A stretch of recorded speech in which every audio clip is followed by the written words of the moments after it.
Tim. Welcome to the Watch Box, and thanks for logging on. Tonight we have an expert panel of senior editor, WatchTime Magazine, Mark Bernardo, and editor-in-chief, WatchTime Magazine, Roger Ruegger. We're here to take your questions and talk watches. Tonight it's going to be everything from Patek Philippe versus FP Journe to a battle of the brands. Who won? Basel or SIHH among the trade shows, and buyer's remorse and how to avoid it, plus watch auctions and a little bit of batting practice before the main discussion. Thank you all who are joining us from around the world. I've already posted our live this or that poll. You can begin voting immediately. Let's start with thewatchbox.com, the best place to buy, trade, or sell your watches. And remember, WatchTime Magazine, March-April issue, available on newsstands now. Okay, Roger, Mark, tell me, which luxury chronograph out of Geneva made a bigger splash this year? The FP Journe Monopusher Rattrapant that came out at SIHH, or the Patek Philippe Aquanaut chronograph 5968A from Baselworld? If we're talking about making a splash, the answer is easy. It has to be the Patek, because it's Patek. It's a commercially interesting product. It's something that people have been waiting for, while the FP Journe is probably more the underdog in that discussion. Okay, I think that's probably something none of us could have foreseen when that FP Journe absolutely broke the internet back in January. But Mark, do you feel the same, that it was the Patek all the way, or did the Journe perhaps capture a different audience's attention? I think it probably did catch a different audience's attention. I mean, Patek certainly has a built-in audience that might be slightly different than the Journe built-in audience, and each of these watches has their own benefits, and the fact that Patek is doing the first ever Aquanaut chronograph, which was a little bit surprising to me that it was a first, certainly probably made more news in the general watch world, as Patek is one of the more better known watch brands, even though their production is not really that much more than Journe. FP Journe, of course, still doing really interesting things with the materials and of course with the movements, as we've all grown accustomed to. Now, the reason I didn't ask which one is the better watch to own is because they're not comparable in terms of price. The FP Journe starts at over $60,000 for the example in titanium, and then rose gold escalates to almost $80,000 US, and then well over $100 for the version in platinum. The Patek retails for $43,770 US. The real question here is, in the real world, once you actually see these Nautilus, or rather I should say Aquanaut chronographs, the Nautilus is a separate story this year. Once these actually reach the market, are they going to be more price comparable? Do you see this being a watch that is almost immediately going to appreciate and become sort of a speculative venture? Speaking for Patek, they would probably hope that that's not going to happen, because Patek actually wants to really sell these watches to collectors and people that are interested in the brand. So they're not interested in people buying at premium. But of course, it's a new Patek. It's the first chronograph within the Nautilus collection. It looks amazing. Why wouldn't it? Okay, so there you go. In the end, even though the pricing is not exactly symmetrical, the secondary market will work its magic, black magic or light. So the bottom line is, first ever Aquanaut chronograph, we think it made a bigger splash. Arguably the more exciting watch is the FP Journe, but Patek being Patek and Basel being the bigger show, it looks like the Aquanaut chronograph takes this one. Let's take a look at our live poll. Which one do you guys think made the bigger splash? We have live results coming in. Oh my goodness, FP Journe love, look at that. 2-1 so far. We're going to keep updating this poll throughout the broadcast. Let's play a little bit of post-promo, post-game. Stay with me at Tim_Mosso. That is my Instagram handle. What is WatchTime's Instagram handle for those who want to follow? That's WatchTime Magazine. WatchTime Magazine on Instagram. Now you can follow the both of us for great content updated daily. Now remember, comment and subscribe if you like what you see here to stay with us. Wrist shots, I asked and you answered. Colin B with his GMT-Master II joins us from poolside in Thailand. Looking sharp right there with the watch family of the moment. Damien H from Switzerland makes me jealous with his Renoir Papi engineered HYT H2. Glorious blade V-twin style bellows. And finally, Grant C seriously trusts his cat with this 1966 Omega Seamaster DeVille.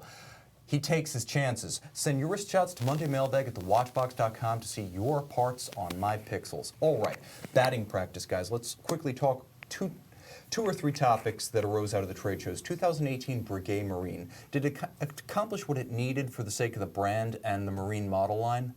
Where did this fall?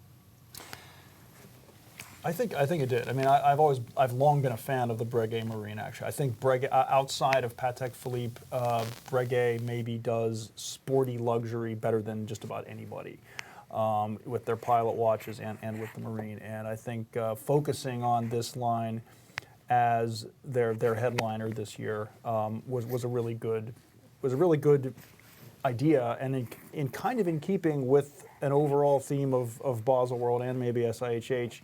Which was luxury brands kind of putting things out there that are maybe a little more sporty, maybe a little more even affordable. Yeah, going with titanium at a base price just over $18,000, certainly an aggressive price point. Roger, do you have an opinion on the new Breguet line? There's been a lot of talk about this because it was, I mean, Breguet is the peak, it's the apex of the Swatch Group, and when they redesign a core model line, that by definition, that's a big deal.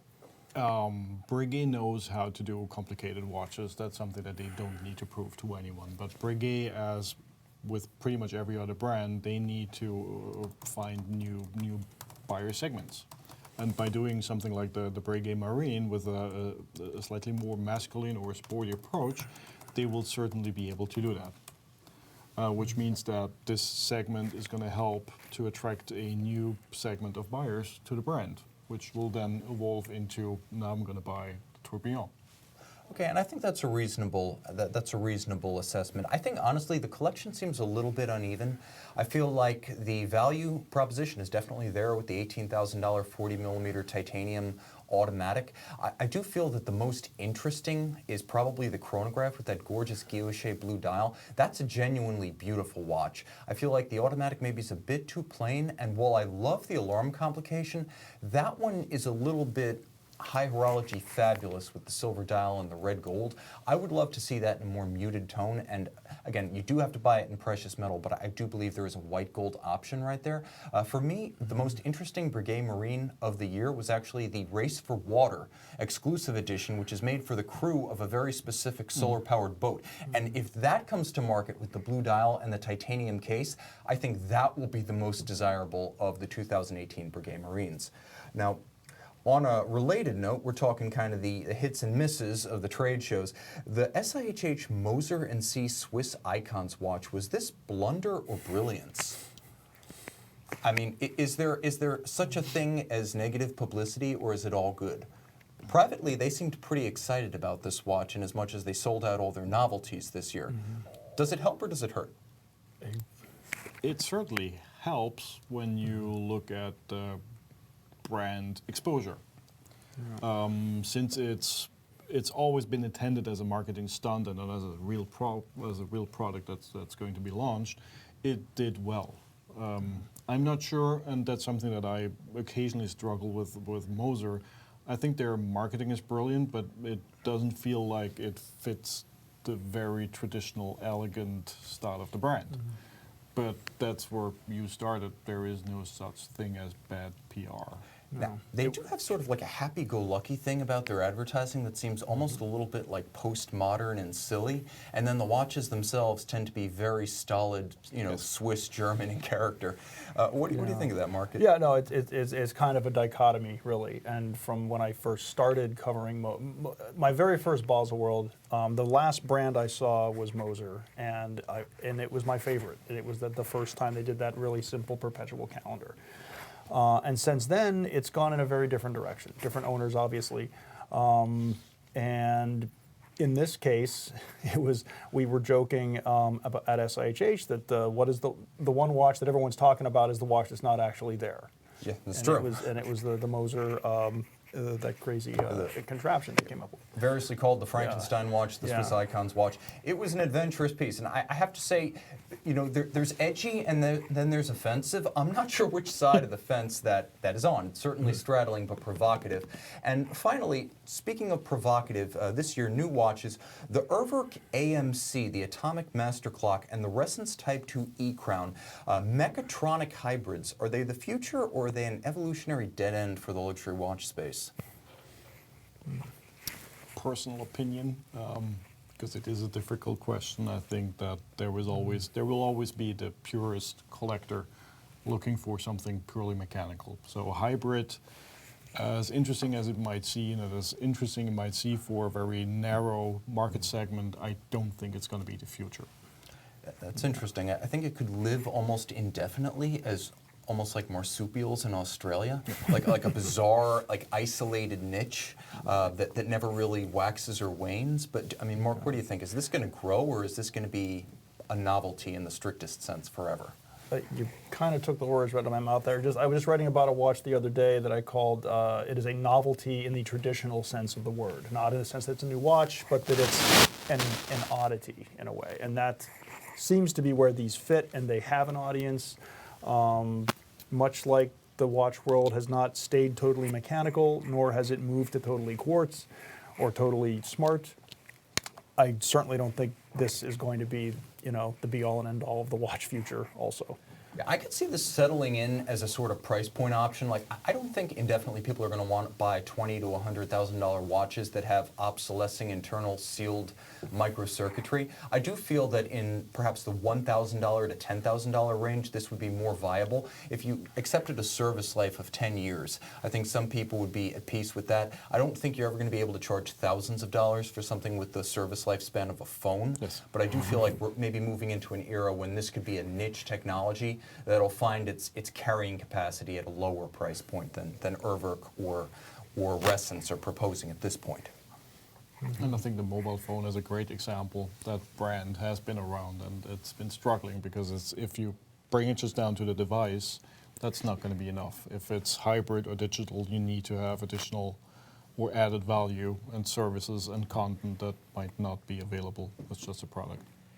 Definitely. I can see JBO Sir from Adelaide, Australia chiming in, marsupials are normal, it's Americans that are bizarre. And I can see Prime Production saying there will always be those who try and be early adopters of new technology. Not all of it takes off with permanence, though. Good points, guys. So now we kind of move into the meat of the discussion tonight. And spring means that the first leg of the year's auction season is approaching. We have another highfalutin Daytona auction on the agenda, courtesy of the folks at Phillips coming up. And I want to ask, does the auction scene help or hurt the cause of individual collectors in the watch community at large?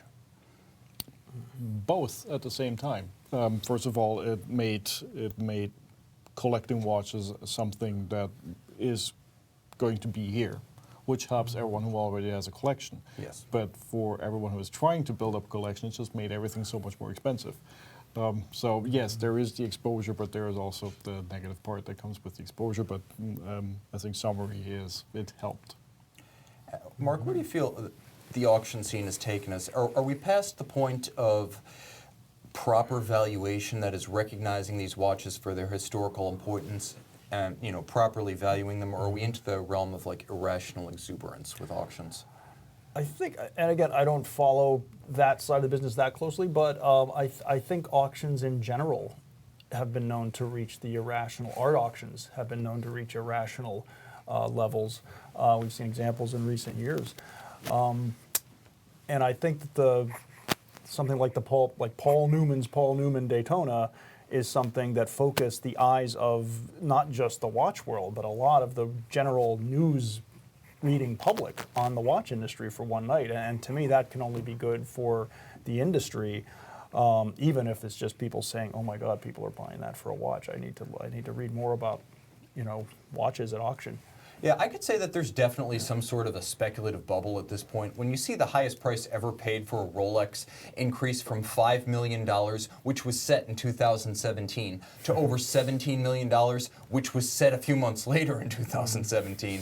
When you see the value of the highest price ever paid for an Omega Speedmaster almost double, or you see the like happen to something that's relatively lower in the totem pole, like a JLC deep sea diving alarm from the 50s, you realize that there's definitely a speculative bubble in part of the auction market. I do feel that it's going to push people to try to find value where they're not looking today. Watches from the 90s and the 2000s, and I think the beginning of this is the recent auction streak of early efforts by independents, the likes of FP Journe, Carrie Voudelaine, and Philippe Dufour, even MB&F and Urwerk. We're starting to see that these are being purchased and shopped the way we saw vintage Rolex and Patek Philippe shopped not long ago. Richard Mille, others of that kind, yeah. Very much.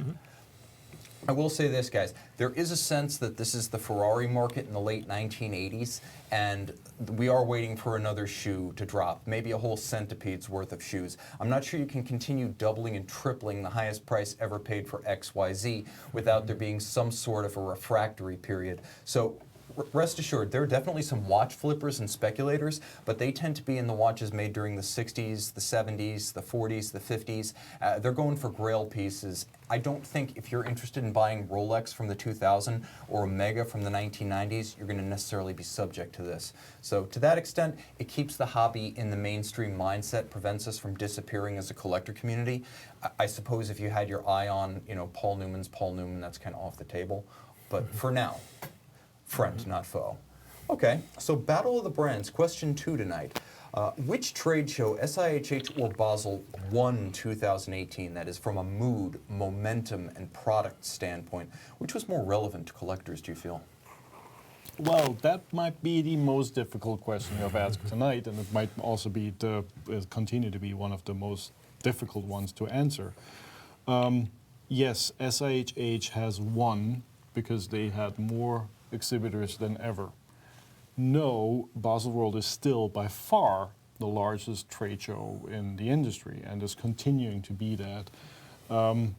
Also, with the brands exhibiting at Basel, there seems to be a higher commercial relevance to the products that have been launched in Basel. And I think it's kind of opportunistic right now to chime into how bad Basel has been. Basel has been great this year, especially product-wise. We already see the GMT-Master II. Fantastic products, but so had also Geneva. But we need to remind ourselves that Baselworld is 5 times bigger than Geneva. Yes. And I think looking at both shows, and we both are veterans when it comes to Geneva and Basel, what Geneva accomplished is we have retail buyers, we have the press, we have the bloggers, we have the collectors, we have the end consumer, and we even have people living in Geneva or in Basel. And Geneva has made a lot of effort to please these target groups better than Baselworld currently can do. It's a more difficult location, and Baselworld has to manage a lot more people. So if we were to swap the locations between Geneva and Basel and let the same show happen, let's say Baselworld and Geneva, it would be logistically different. I mean, you're definitely right. If a lion lost 40 pounds, a lion would still stomp a cheetah. Yes. So Baselworld is still the lion of the landscape, and maybe the show needs to change a little bit, maybe be more of a destination attraction for the general public. They can make some fine-tuning to the show and to the amenities around the city to maybe reinforce it for the years to come. But it's not like there's a ton of major exhibitors giving up on Basel. Even those who wanted to have a presence in Geneva, Bulgari, Tag, Zenith, and Hublot, yeah, they were there in Geneva. They had a boat or they had a floor in a hotel, but they were there with their full regalia and their pomp and circumstance in Basel. And Rolex and Patek both came out this year and said, we're committed to this show forever in Baselworld. Yes, and we need also to understand that there is a problem with trade shows in general. Well, pretty much every industry has had their iconic trade shows, and these shows have lost influence over time. Because nowadays we have road shows, we have the web, we have small localized events, etc., etc. So we have a trade show problem, which has been addressed better, in my opinion, by the leaner management from Richemont's SIHH, and Baselworld being much bigger, unfortunately took more time to address this issue. So I hope that Baselworld will be capable to address the trade show issues and become a much more exciting platform in the future. Certainly. Mark, do you have any thoughts to add to that? I think Roger covered it pretty well. I think from the criteria that you gave, mood and relevance, I think you could make a case for either show based on which of those criteria we're talking about. Certainly relevance I still would give to Baselworld simply because of the presence of Rolex, Tag Heuer, Patek Philippe, Breitling.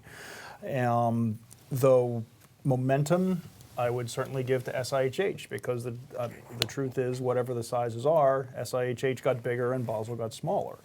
So there is a momentum issue there. I think the one thing that maybe bears mentioning, where I think SIHH has grown in significance, maybe from the early days of it, is it used to be, this is mainly the Richemont show. I mean, there are other brands, but it's mainly the Richemont show. You couldn't really determine the year of the whole industry based on that show. Whereas now, I think it is more of a predictor. I think you are getting a better cross-section of brands. You are seeing trends that you will see followed up on at Baselworld. It's become more useful from a predicting the trends standpoint, I think, at least to me on the media side.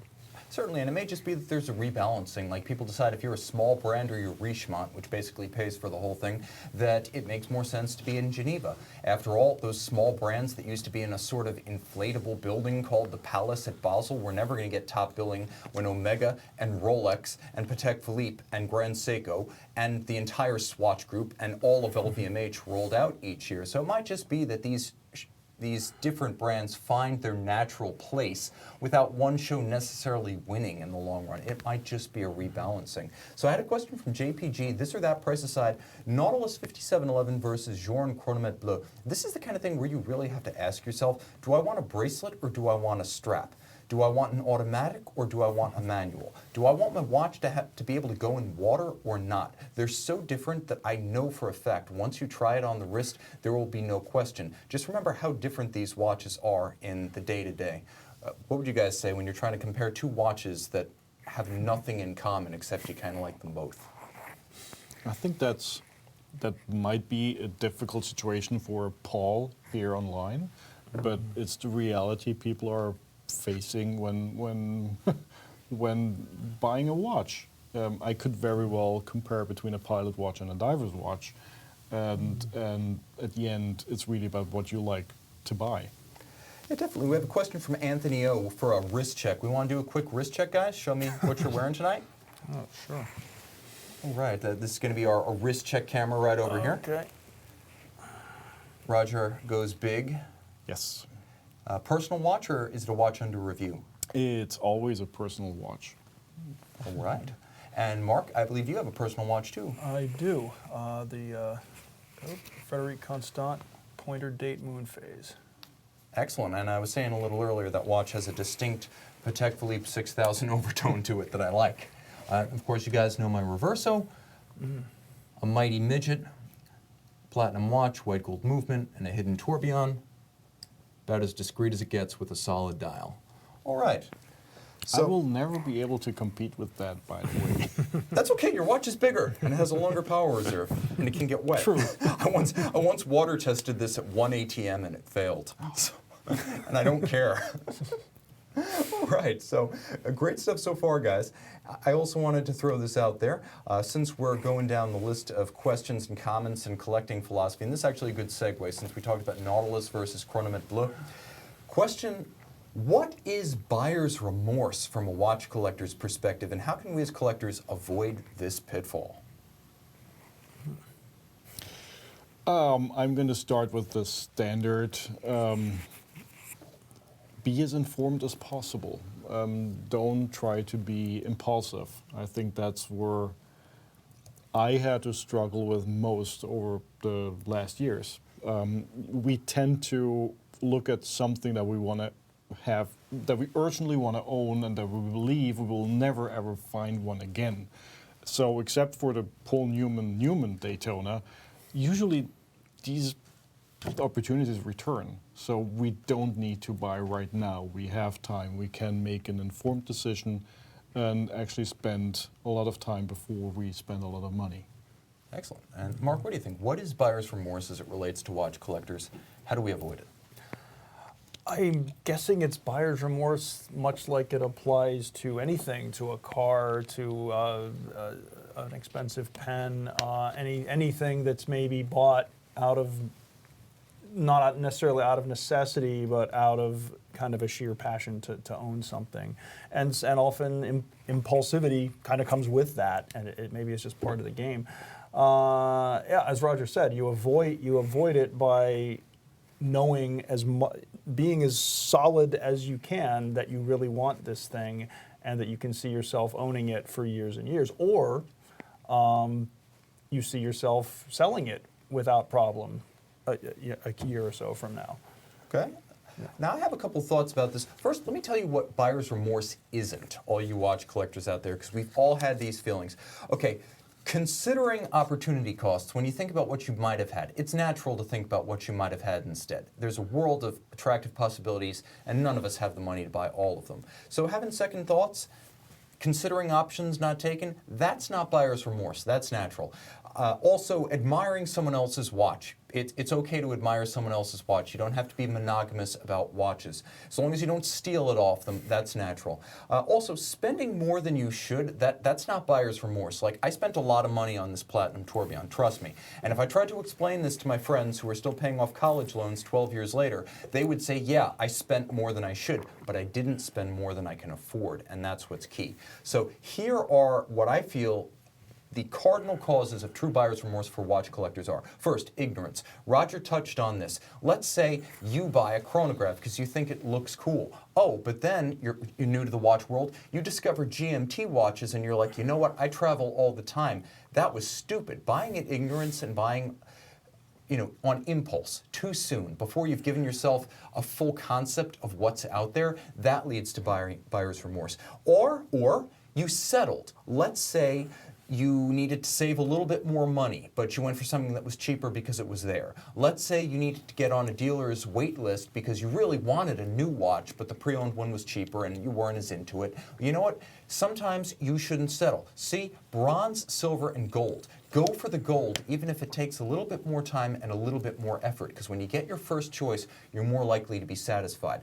Now, the weight will make it all the sweeter when it comes. Now, doesn't fit. This is obvious. That's a picture of an Hublot Oceanographic 4000 on my wrist. I love that watch. Not on that wrist. Not that version, not that version. But I love Says the that man watch. wearing the big pilot.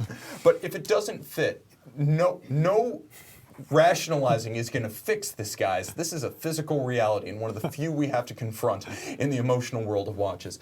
Also, can't afford it. Now, can't afford it is a very specific condition. Can't afford it is you saw an ad for quick cash, you wake up in Shanghai in a bathtub full of ice loaded with barbiturates with your side stitched up. You know when you don't have enough money to do something with comfort. It should be financially and emotionally comfortable for you to buy the watch. Don't borrow money, don't finance fun, and please, please, please do not respond to that ad on Reddit. So the bottom line is you want to make sure you can afford the watch and pay for it with cash you've already saved up. American Express Black Card holders, this may not apply to you. Also, watch not as represented. This is where you really have to buy the seller first, but sometimes you buy a bad watch because you were misled. If the watch is fake, if it is a Franken watch, if it is a broken watch, if the condition or the accessories are not as represented, that's where buyer's remorse sets in, because this, by definition, makes an educated decision impossible, no matter how well prepared you are. First, buy the seller, guys, and then buy the watch to avoid buyer's remorse. And finally, the watch sits in the safe or goes unworn. If you buy a watch and you have too many watches and you don't wear one or more of them, at some point you're going to have buyer's remorse, quite simply because you overloaded yourself and these watches don't get wrist time. This is the equivalent of having money sitting around doing no work for you. It's not financially prudent and it's not fun. So where are you coming out ahead if the watch doesn't get worn? Ultimately, the root of all of the above is do not let someone choose for you. Yeah, it's Professor X right there.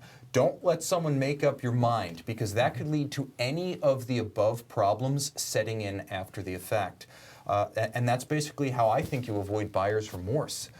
So guys, let me ask you, have you ever bought a watch and had buyer's remorse? Like real, I wish I hadn't done this. No. No, I can't say I have, actually. Wow, okay. I had seller's remorse every time I let one go. I know that Every feeling. single time. I've had non-buyer's remorse where I almost bought a watch I didn't, and then I immediately smacked myself silly for not doing it. I've So had can't afford it remorse at pretty much every Basel and SIHH, but that might be a different thing. Yeah, that Blancpain jump hour flying tourbillon minute retrograde enamel dial 6-day power reserve. We were talking about that earlier.